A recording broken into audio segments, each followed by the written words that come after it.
Today we'll be showing you how to reset the maintenance required light on your Toyota Camry. We have a 2016 hybrid.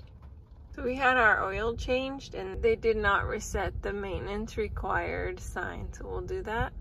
First thing you're gonna wanna do is, you see up here there are 3 tabs. You're gonna wanna go over to the settings, and you do that by pushing this side button. As you can see now it says settings. And then you'll click this middle select button. And then you will scroll down using the down arrow, and you'll see it's moving up here to the maintenance reset. You click the middle button. And then you will click yes. Reset the maintenance reminder. Maintenance reset complete.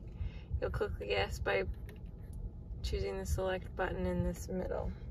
And you should be good to go. You can then push the back arrow back to things as normal. Thanks for watching Big Al Repairs, and hopefully you'll subscribe.